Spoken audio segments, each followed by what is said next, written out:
नमस्कार दोस्तों। आज के वीडियो में हम चर्चा करेंगे क्वांटम मैकेनिक्स के एक बहुत ही महत्वपूर्ण चैप्टर, एक बहुत ही महत्वपूर्ण पड़ाव, बोर्स के एटॉमिक मॉडल की। तो दोस्तों, इस वीडियो के दो पार्ट होंगे। पहले पार्ट में मैं बोर्स की जो एटॉमिक मॉडल है उसकी चर्चा करूंगा, उसमें बहुत कुछ मैथमेटिक्स भी इन्वॉल्व होगी।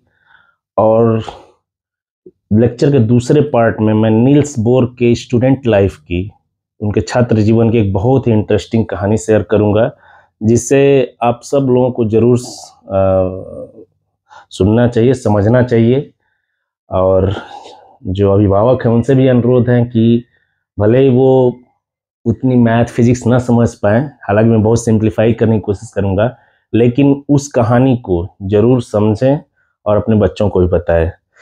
तो दोस्तों, जहाँ तक बोर्स के एटॉमिक मॉडल की बात है, क्वांटम मैकेनिक्स या क्वांटम फिजिक्स का एक बहुत ही महत्वपूर्ण पड़ाव था। और जहाँ तक बात है कि क्वांटम फिजिक्स क्या है और कैसे उसके पहले जो फिजिक्स थी, जिसे हम क्लासिकल फिजिक्स के नाम से जानते हैं, उससे कैसे ये अलग है, तो इसके बारे में हम अलग से चर्चा करेंगे।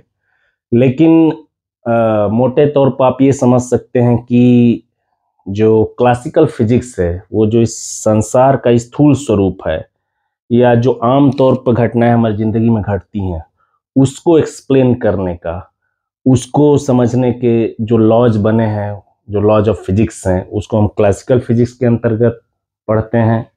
जैसे कि बड़े बड़े ग्रहों की गतियां हमारे आम जीवन में, जैसे मोटर चलती है, हम लोग गेंद फेंकते हैं, बारिश होती है, पत्ते गिरते हैं, या तमाम जो हम जमीन पे चलते हैं, जैसे पानी में तरंग गति होती है, या इलेक्ट्रिसिटी से रिलेटेड तमाम तरह की चीज़ें जो हमको दिखाई देती हैं, उनको एक्सप्लेन करने के लिए, समझने के लिए जो लॉज हैं वो क्लासिकल फिजिक्स के अंतर्गत आते हैं। और जब हम सूक्ष्म कणों की बात करते हैं, एटॉमिक लेवल पर, परमाणुओं के स्तर पर, अणुओं के स्तर पर, तो उनके व्यवहार को समझने के लिए जो ब्रांच डेवलप हुई फिजिक्स की, उससे हम क्वांटम मैकेनिक्स कहते हैं। क्योंकि क्लासिकल फिजिक्स के नियमों के सहारे हम उस फिनोमेना को, उन सब चीज़ों को हम नहीं समझ सकते। तो जहाँ तक क्वांटम मैकेनिक्स की बात है, इसकी शुरुआत तो काफ़ी पहले हो गई थी। और इसकी थोड़ी सी ऐतिहासिक पृष्ठभूमि में कुछ वैज्ञानिकों का नाम मैं लेना चाहूँगा। तो इसकी शुरुआत आप समझ सकते हैं कि 1837 में माइकल फैराडे ने की। और जब उन्होंने कैथोड रे की खोज की, उसके बाद सन 1859 में गुस्टाव किरचॉफ जी ने ब्लैक बॉडी के रेडिएशन का स्टडी किया। 1887 में जब हार्ट ने फोटो इलेक्ट्रिक इफेक्ट की खोज की। लेकिन इन सभी महानुभावों के बीच में सबसे आदर के साथ जिसका नाम लेना चाहता हूँ, उनका नाम है German physicist mister Max Planck. तो मैक्स प्लैंक तो 20वीं शताब्दी के शुरुआत में, यानी कि सन 1900 से एक नई यात्रा की शुरुआत हुई फिजिक्स की दुनिया में, जिसे हम क्वांटम मैकेनिक्स या क्वांटम फिजिक्स की यात्रा कहते हैं।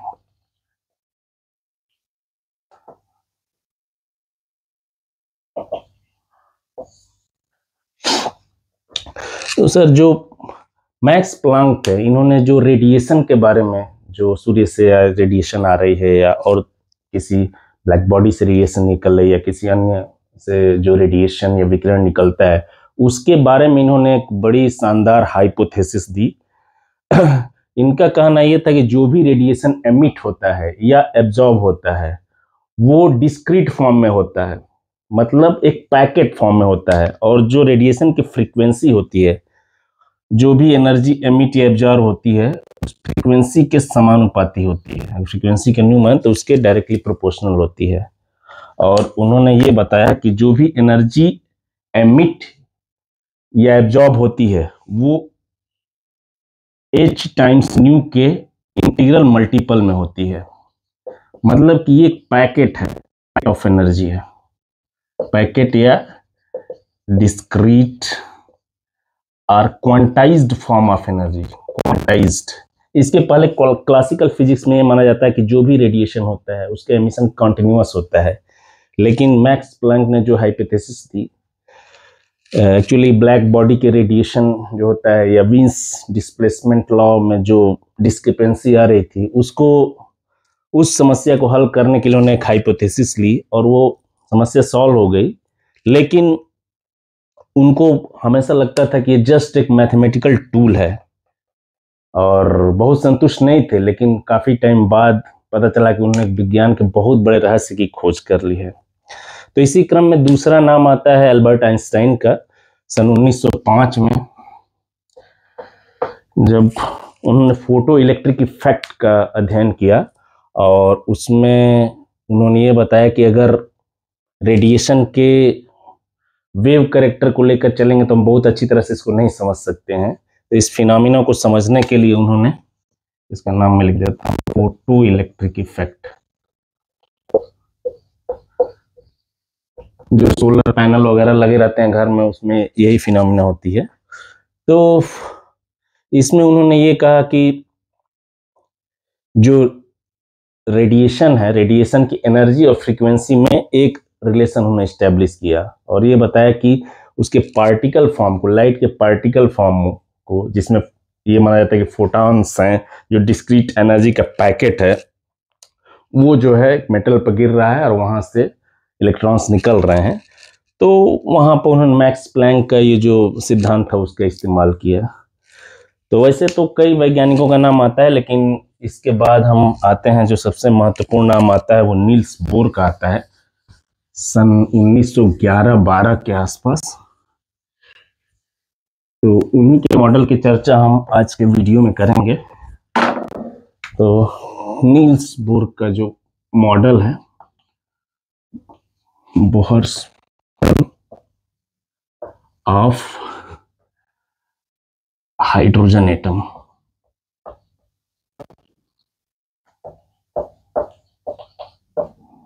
उन्नीस 1913 में आया था।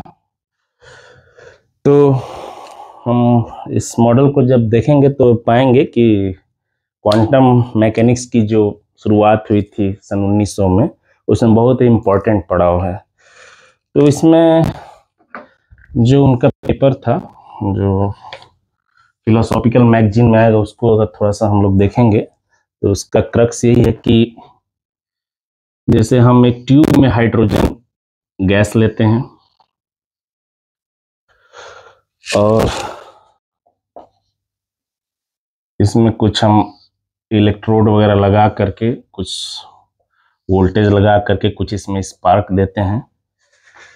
तो और वहाँ से जो रोशनी निकलती है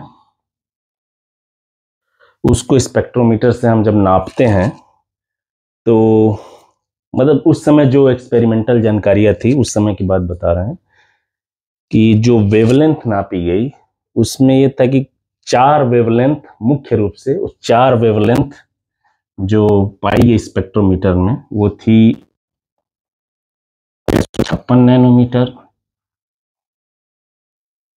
486 नैनोमीटर, 434 नैनोमीटर और 410 नैनोमीटर, ये 4। और उस समय जो भी 1910 के दशक में जो भी स्पेक्ट्रोमीटर अवेलेबल थे उस टाइम, उसमें बड़ी शार्प, मतलब ये शार्प आ रही थी इस वेवलेंथ की, और ये सभी विजिबल रेंज में है। हम लोग जानते हैं विजुअल रेंज में है, जो 4 से 7 नैनोमीटर के बीच में विजुअल रेंज में। और ये सवाल था कि सिर्फ यही क्यों आ रही हैं, इसके बीच का क्यों नहीं आ रही। जैसे 490 का नहीं मिल रहा था, 490 नैनोमीटर की वेवलेंथ का रेडिएशन नहीं था, 440 का नहीं था, 415 का नहीं था, जबकि क्लासिकल फिजिक्स के अनुसार जो रेडिएशन होता है वो कंटिन्यूअस होना चाहिए।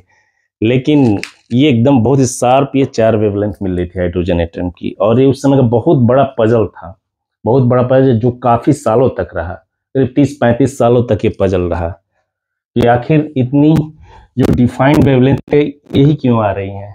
और दोस्तों, जो ये वेवलेंथ आ रही थी 4 डिस्क्रीट वेवलेंथ। इसके बारे में छोटी सी मैं एक और कहानी बताता हूँ कि एक स्विस स्कूल टीचर हुआ करते थे,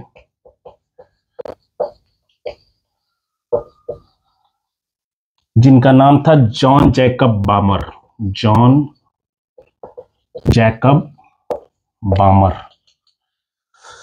तो इन्होंने एक बार, ये मैथ के टीचर थे, और एक बार इन्होंने अपने फ्रेंड को कंप्लेन की कि मतलब मैं बहुत बोर हो रहा हूँ, मेरे पास कोई नंबर नहीं है खेलने के लिए।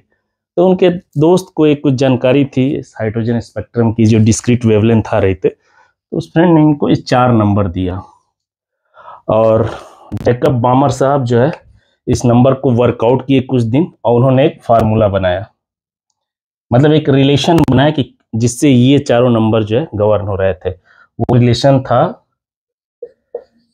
364.56 m square upon m square minus 4। ये रिलेशन था, जहां m की वैल्यू 345, ऐसा रखने पर ये वाली वेवलेंथ मिल जाएगी, 364.56 m square upon m square minus 4। ये प्योर मैथमेटिकल एक्सप्रेशन उन्होंने डिराइव किया, जिससे बाद में एक और महानुभाव थे जिनका नाम रिडबर्ग था, उन्होंने इसको थोड़ा सा और एक सूटेबल फॉर्म में मॉडिफाई किया। 1 by lambda is equal to RH times 1 by 2 square minus 1 by n square, फिर n इज इक्वल टू 3456। तो ये जो नंबर बहुत खूबसूरती के साथ इस फार्मूले से ये नंबर आ रही थी। अगर r की एक सूटेबल वैल्यू हम लोग चूज कर लें तो हर r के लिए n की वैल्यू 345 रखते जाएं तो ये वेवलेंथ प्राप्त हो जाएंगी। ये तो मैथमेटिक्स हो गया, लेकिन इसके पीछे फिजिक्स क्या थी ये किसी को नहीं पता था, और ये गुत्थी करीब 30-35 सालों तक मतलब अनसुलझी रही। और इस लेक्चर के अंत में जब हम बोर फार्मूले का बोर मॉडल का जो डिस्कशन के अंत में पहुंचेंगे तो पाएंगे कि मैथमेटिक्स और फिजिक्स, इसमें कितना खूबसूरत संबंध है, क्या बेहतरीन नेक्सस है।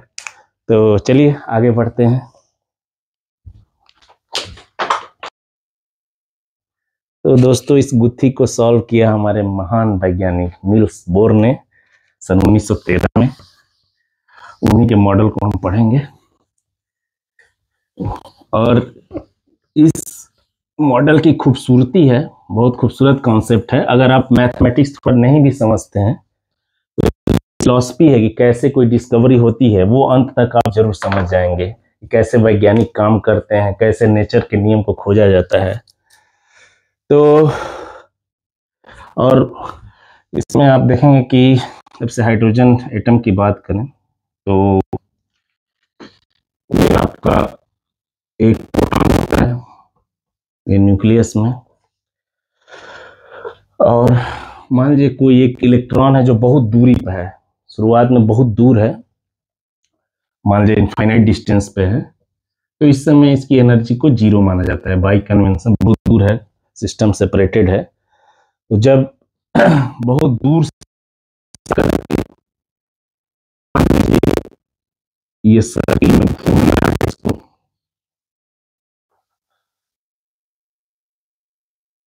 घूमना है, ये आर रेडियस का सर्किल है, और इसकी फ्रीक्वेंसी हम मान लेते हैं न्यू है।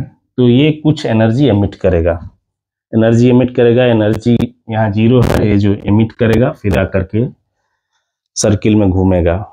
एटम क्योंकि स्टेबल होते हैं ये हम जानते हैं। और उस समय जो एक क्लासिकल फिजिक्स के रूल थे, और उसमें जो जेम्स क्लर्क मैक्सवेल का इलेक्ट्रोडायनामिक्स था,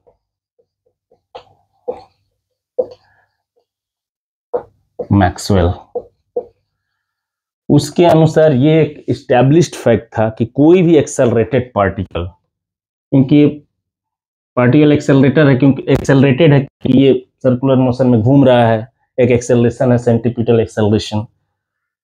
तो ये है कि इसको कंटिन्यूअसली रेडिएट करना चाहिए as per the classical physics, यानी कि जब एनर्जी रेडिएट कंटिन्यूअसली इसकी एनर्जी कम होती जाएगी, ऐसे करते करते स्पाइरल होते होते तो न्यूक्लियस में समा जाएगा। लेकिन ऐसा होता नहीं है कि एटम्स एक बार जब बन जाते हैं तो बने ही रहते हैं, जब तक कोई आप बहुत ही भयंकर उसके साथ छेड़छाड़ ना करें, क्योंकि आमतौर पे तो एटम्स स्टेबल होते हैं, लेकिन क्लासिकल फिजिक्स के अनुसार ये सिस्टम स्टेबल नहीं है। तो आइए इसको पहले थोड़ा सा इसमें हम कुछ थोड़ी सी जो क्लासिकल फिजिक्स के अनुसार जो, तो मतलब ये क्लासिकल फिजिक्स के अनुसार स्टेबल नहीं होना चाहिए, लेकिन एक्चुअल में स्टेबल होता है। तो इसी से अंदाजा लगाया जा सकता है कि इसकी स्टेबिलिटी को दिखाने के लिए हमको क्लासिकल फिजिक्स के आगे थोड़ा जाना पड़ेगा, इसमें कुछ नया एडिशन करना पड़ेगा, कोई नया कॉन्सेप्ट लाना पड़ेगा, क्योंकि क्लासिकल फिजिक्स से तो इस चीज को समझ नहीं सकते। तो चलिए पहले कुछ थोड़ी सी क्लासिकल फिजिक्स लगाते हैं। ये जो सिस्टम यहाँ से यहाँ तक आ रहा है इलेक्ट्रॉन, तो इस सिस्टम की हम एनर्जी को लिख लेते हैं, काइनेटिक एनर्जी हाफ mv², ये मास ऑफ इलेक्ट्रॉन है, और पोटेंशियल एनर्जी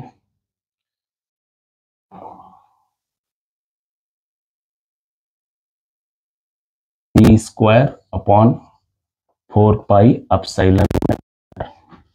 दोस्तों पोटेंशियल एनर्जी का एक फॉर्मूला होता है U = 1/4πε0 Q1 Q2/R। उसी के अकॉर्डिंग Q1 प्लस ही है, Q2 माइनस ही है, उसी के अकॉर्डिंग ये पोटेंशियल एनर्जी आती है। तो ये हो गई पूरी energy, kinetic energy plus potential energy. अब हम इस पे बात कर लेते हैं, फोर्स की बात कर लेते हैं, m × a यानी कि v²/r, ये सर्कुलर मोशन में इसका एक्सेलरेशन है, और as per Coulomb's law force हो जाएगा आपका E²/4πε0r²। तो इसकी फ्रीक्वेंसी से भी इसके रिलेशन को लिख सकते हैं, वेलोसिटी v = ω/r होता है, और ओमेगा को हम लिख सकते हैं π/r। ये 3 इक्वेशन हमें मिल गई। अब इसमें हम थोड़ा सा कुछ मैथ कर लेते हैं, इस r से r को काट देते हैं। अब आप देखिए E²/4πε0r, और यहाँ भी E²/4πε0r। तो अब हम एनर्जी को फिर लिखते हैं, E = ½ mv² माइनस, और इस क्वांटिटी को हम mv² लिख सकते हैं, mv², यानी कि ये हो जाएगा E = ½ mv²। ठीक है, अभी हम इन 3 इक्वेशन को थोड़ा सा एक जगह अलग से लिख लेते हैं, और इधर मैं मिटा देता हूँ।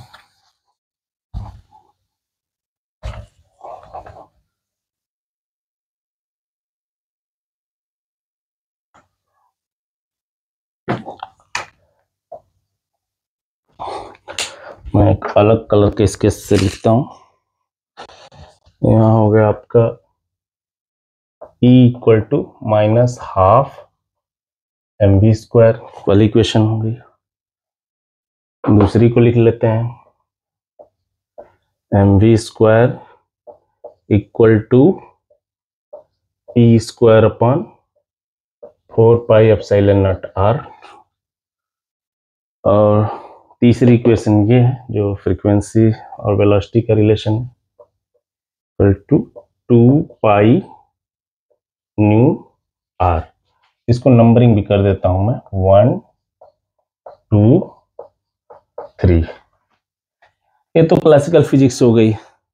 अब यहाँ पे हम ले आते हैं बोर्स का पोस्टुलेट, क्योंकि जैसा कि मैंने बताया था कि एटम्स स्टेबल हैं, और क्लासिकल फिजिक्स के अनुसार उसकी स्टेबिलिटी को हम समझा नहीं सकते। तो यहीं पे बोर्स का पोस्टुलेट आया, उन्होंने एक एजम्पशन से यहाँ पर लिया, एजम्पशन,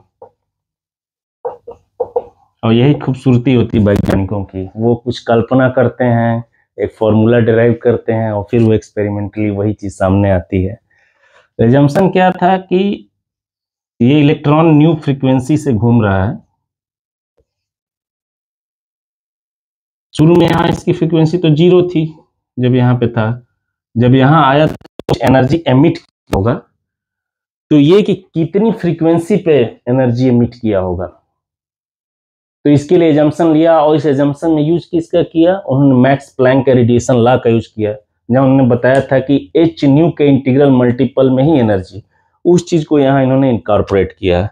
तो वहां उन्होंने एजम्पशन ये लिया जो एनर्जी एमिट होगी यहाँ पे, तो एनर्जी को उन्होंने इसमें लगाया कि n टाइम्स h टाइम्स, उनका ये कहना था कि जो एनर्जी एमिट होगी उसकी फ्रीक्वेंसी ये ऐसा माना जा सकता है कि न्यू बाई 2 रही होगी, या ऐसा उम्मीद की जा सकती है, ऐसा उन्होंने एजम्पशन लिया एन एच न्यू, और ये प्लैंक के रेडिएशन लॉ के अनुकूल था।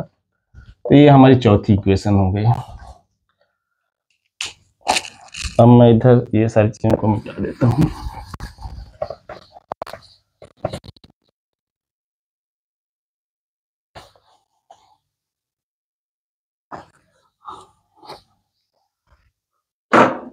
अब इस इक्वेशन में देखिए वेरिएबल्स कौन कौन से हैं,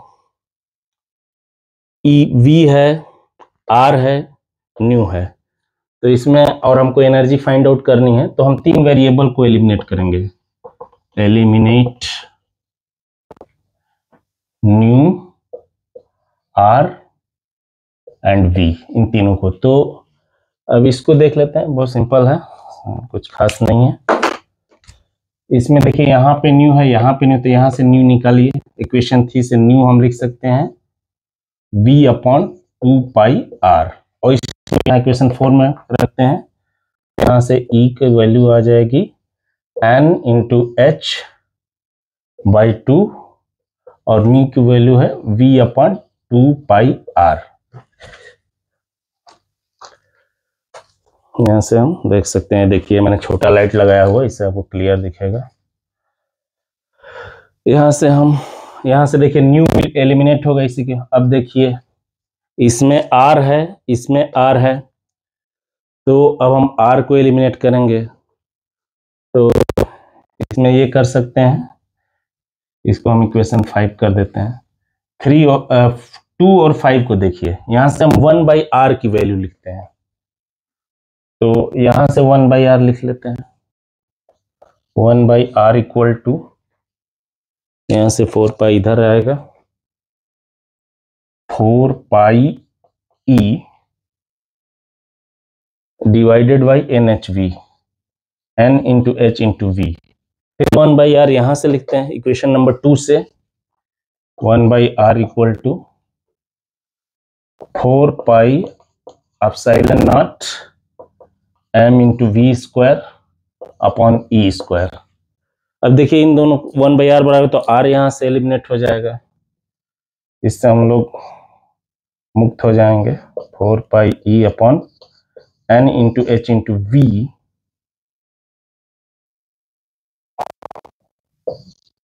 equal to 4 pi epsilon naught M V square upon E square. अब देखिए इसमें से 4 पाई कैंसिल हो जाएगा, 4 पाई कैंसिल हो गया। अब यहाँ से v किलो हम निकालते हैं, ये v क्यूब हो जाएगा, और ये इधर हो जाएगा, तो e square capital E divided by n into h, v उधर चला गया, एप्सिलॉन m। ये इक्वेशन हमारी v क्यूब की हो गई। तो यहाँ से हम v भी लिख सकते हैं, दिखाई दे रहा हो कैमरा में, तो मैं नीचे लिख रहा हूँ, यहाँ का क्यूब रूट ले लेंगे। हाँ, ये एनर्जी यहाँ पे नेगेटिव में होती है, यहाँ मैं थोड़ा सा स्किप कर गया, तो ये NHV यहाँ से ये आएगा ही, तो 1/r यहाँ पे माइनस होगा, माइनस, ये इसमें आएगा।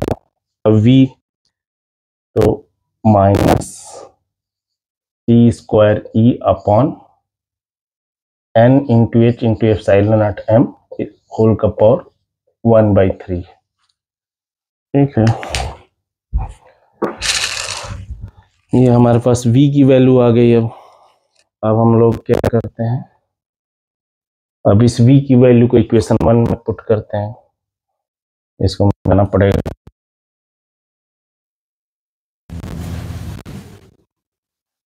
इसको मिटा देते हैं।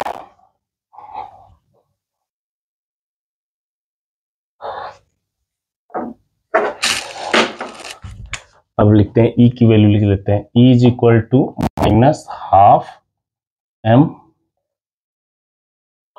v square. v square minus 1 का इस माइनस का स्क्वायर जाएगा e square e divided by n into h into epsilon naught m, epsilon naught m whole का पावर 2/3 हो जाएगा। अब इसको भी मैं हटा देता हूँ। अब एनर्जी का इक्वेशन हमारे पास ये आ गया। अब इसको थोड़ा सा सिंप्लीफाई कर लेते हैं। देखिए e की पावर 2/3 है और यहाँ e है, तो इधर e की पावर 1/3 बचेगा minus m e square upon n into h into epsilon naught m whole to the power 2/3। अभी क्या करेंगे, इसका क्यूब कर लेंगे। क्यूब इधर e होगा माइनस क्यूब माइनस h और आपका e square n into h into epsilon naught m whole square, जिसको हम लिख सकते हैं minus m cube e power 4 upon 8 n square h square epsilon naught square m square. e की value हमको ये मिल गई। अब देखिए m स्क्वायर से m क्यूब कैंसिल हो गया।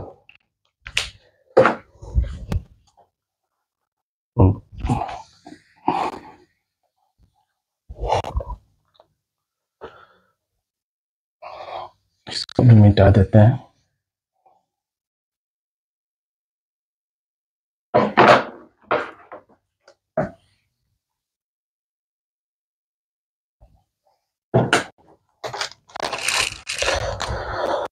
तो दोस्तों अब e की जो फाइनल वैल्यू आ रही है, मैं लिख रहा हूं minus m e to the power 4 upon 8 n square h square epsilon naught square, ये हो गई। अच्छा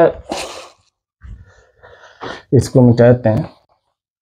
शुरू में जो चीज मैंने एक बार बताई थी, जो हाइड्रोजन गैस का जो गैस को जो डिस्चार्ज करके जो रेडिएशन जो वेवलेंथ आ रही थी 656 नैनोमीटर, 486 नैनोमीटर, 434 नैनोमीटर और 410 नैनोमीटर। इसके संबंध में एक बड़ी इंटरेस्टिंग कहानी है कि बहुत समय तक एक पजल था। तो उस समय एक स्विस स्कूल मास्टर थे,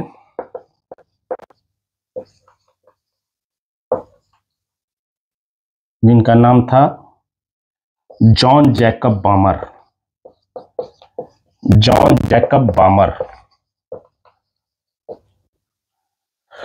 और ये बड़े नंबर्स के बहुत शौकीन थे, मैथ्स के स्कूल टीचर थे। तो एक बार इन्होंने अपने एक दोस्त से कहा, वो इसी स्कूल का फिजिक्स का टीचर था, उसने कहा कि भाई मेरे पास कोई नंबर नहीं है जिससे मैं खेल सकूं, जिसके साथ में कुछ कर सकूं।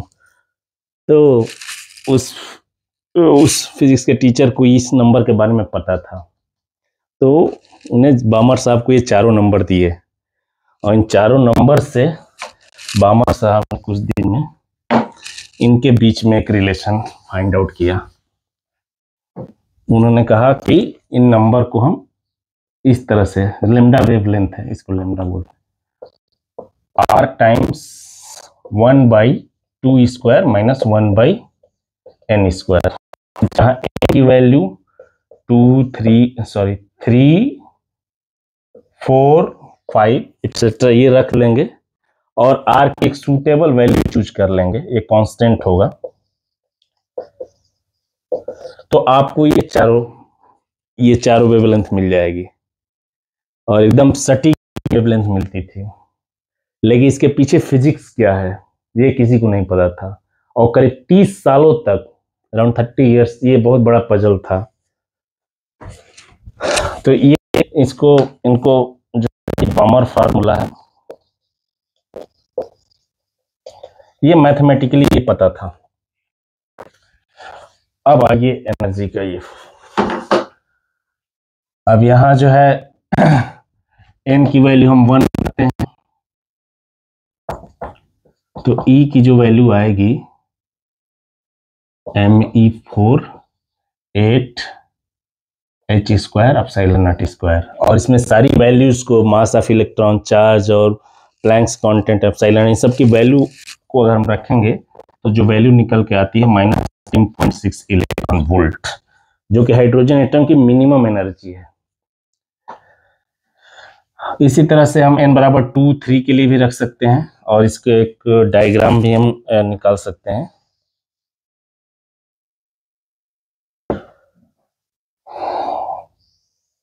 n is equal to 1 plus 30 volt, n is equal to 2, 3 हो जाएगा, 4 से आप डिवाइड कर देंगे तो 3.4 electron volt, n is equal to 3, n is equal to 4, 1.8 और ये 0.85 के अराउंड ये आता है इलेक्ट्रॉन वोल्ट। तो ये क्या है कि अगर जो पोस्टुलेट था कि जो इलेक्ट्रॉन जब एक हायर से, सपोज यहां से यहां जंप करेगा, तो उसका जो एनर्जी का डिफरेंस होगा, ये इसको और इसको माइनस करके आप प्राप्त कर सकते हैं। अगर इस स्टेट से इस स्टेट में आएगा, डिफरेंस में से इसको माइनस करके प्राप्त कर सकते हैं। तो ये एक जो है बोर के मॉडल से, उनकी कैलकुलेशन से ये निकल करके आया, ये जो एनर्जी एमिट होती है वो इस एनर्जी ट्रांजिशन के इक्विवेलेंट होती है। इसको आप कैलकुलेट कर सकते हैं। अब आइए वेवलेंथ की बात करते हैं, और उस फॉर्मूले से आप आर को हमने एलिमिनेट कर दिया था, आर को भी निकालेंगे तो some constant time n square, मैंने n बराबर 1 के लिए छोटा सर्किल, n बराबर 2 के लिए बड़ा सर्किल, n बराबर 3 के लिए और बड़ा सर्किल, ऐसे आता जाएगा। और प्लैंक्स लॉ से लेमडा की भी वैल्यू निकाल सकते हैं। यहाँ से पहले का जो डिफरेंस हो निकालते हैं, En1 minus En2 is equal to, अब ये तो पूरा कांस्टेंट है, कॉमन ही हो जाएगा, यहाँ से लिख लेते हैं me⁴ माइनस में भी रहेगा 8 h square epsilon naught square 1/n1 square minus 1/n2 square, ये डेल्टा ई की वैल्यू होती है। ये एक्चुअली देखिए बामर का फॉर्मूला एक फॉर्म आ गया है। देखिए देख सकते हैं पूरा एक कांस्टेंट है, जो आर हम लोगों ने लिखा था फार्मूले में, जो बामर ने निकाला था मैथमेटिकल, इसका 1/n1 स्क्वायर माइनस 1/, ये देखिए वही फॉर्म जो है बोर ने अपनी कैलकुलेशन से करके 30 सालों के बाद निकाला, और कितना खूबसूरत बात है ये। तो अब हम इसमें जो है लेमडा की वैल्यू भी कैलकुलेट कर सकते, इसको आप कांस्टेंट बोलते हैं n1 square minus 1/n2 square. अब हम इसे लेमडा भी निकाल सकते हैं, क्योंकि लेमडा का फॉर्मूला हमको मालूम है, अपन डेल्टा ई, और यहाँ से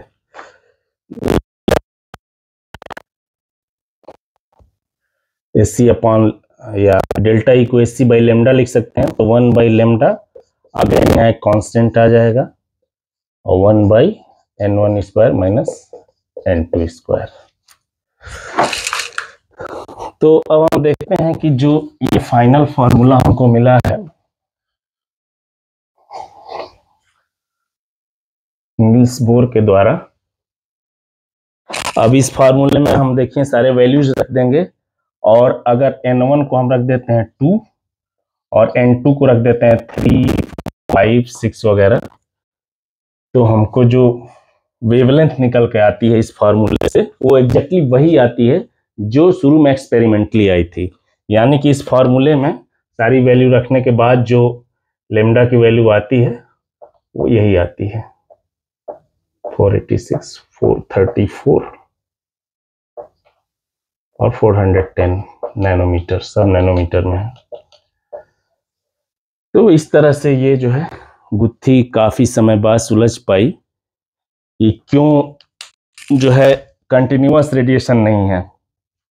और ये आया है कैसे, जब ये माना गया है कि जो एनर्जी एमिट होगी वो एच न्यू के मल्टीपल में होती है, कंटिन्यूअस नहीं होती है, पैकेट फॉर्म में होती है। तो ये बोर्स मॉडल की कुछ बातें हैं। और हाँ, मतलब नॉर्मली जैसे मैं जब उस बुक्स में पढ़ा था तो वैसे नहीं किया, जो चौथी इक्वेशन हमने लिखी थी वैसा ना लिख करके ये बोला जाता है कि जो बोर ने ये बताया कि ऑर्बिट स्टेशनरी होगी, स्पाइरल ऑर्बिट स्टेशनरी होगी जिसमें angular momentum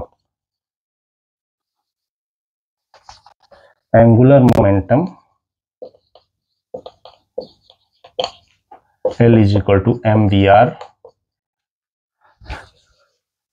integral multiple of h upon 2 पाई, इसको रिड्यूस्ड प्लैंक कांस्टेंट बोलते हैं, h/2 पाई का इंटीग्रल मल्टीपल होगा। तो इससे भी करेंगे, बाकी तीन इक्वेशन सेम रहेगी जो हम लोगों ने एक हाइपोथेसिस लिया n into H into new, या इस इक्वेशन को यूज करें, दोनों में सेम रिजल्ट आएगा। लेकिन हिस्टोरिकली आप देखेंगे कि नील्स बोर ने इसका यूज किया था, सब कुछ निकाल लिया था और उसके बाद उन्होंने लास्ट में बताया था कि जो ऑर्बिट्स स्टेशनरी होगी उसमें इलेक्ट्रॉन का एंगुलर मोमेंटम ये होगा।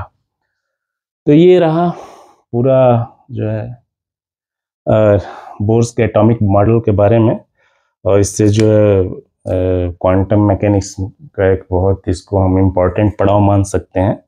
इसके बाद भी इसमें बहुत सारा मॉडिफिकेशन हुआ, इसके बाद से बहुत से लोग आए जो क्वांटम मैकेनिक्स से 20-25 साल तक काफ़ी इसमें रिसर्च होने लगी। और उसमें जो सबसे इम्पोर्टेंट नाम आते हैं, आप लुई डी ब्रॉगली का नाम ले सकते हैं, जिन्होंने वेव और पार्टिकल ड्यूअलिटी की बात की, मैटर के अंदर भी एक वेव का कैरेक्टर होता है। कॉम्पटन की बात आती है, कॉम्पटन जिनको नोबेल प्राइज भी मिला, उन्होंने एक्सरे का स्टडी किया कि एक्सरे में जो फोटॉन होते हैं उसका जो है डिफ्रैक्शन का इन्होंने स्टडी किया। इसके बाद जो सबसे महत्वपूर्ण नाम आता है, जिन्होंने एक बहुत ही मॉडर्न स्वरूप दिया क्वांटम मैकेनिक्स का, द ग्रेट एरविन श्रोडिंगर, जिन्होंने एक वेव फंक्शन डिफाइन किया और प्रोबेबिलिटी थियरी, और उसमें बहुत सारी चीज़ें, बहुत हायर लेवल की मैथमेटिक्स इन्वॉल्व है, जिसको मैं भी धीरे धीरे समझने की कोशिश करूंगा, जैसे समझूंगा मैं बताने की कोशिश करूंगा। और इसके अलावा कुछ बहुत ही महान नाम जो हम लोगों को जानने चाहिए, सर पॉल डिराक जो ल्यूकेशियन प्रोफेसर थे कैम्ब्रिज यूनिवर्सिटी में, इसके अलावा मैक्स बॉर्न, रिचर्ड फिनमैन। तो एक क्वांटम मैकेनिक्स की बड़ी ही अद्भुत दुनिया है और बहुत ही आनंद देने वाली है। और इसमें क्योंकि चीज़ें बहुत ही काउंटर इंट्यूटिव है और बहुत सारा चीज़ है कि मतलब इसमें ये आपको बताती है कि किस तरह से सोचना है और कौन से सवाल पूछने हैं, कौन से सवाल आप नेचर से नहीं पूछ सकते, इस तरह की तमाम बातें आएंगी। तो इसको हम लोग आगे देखेंगे। Thank you very much.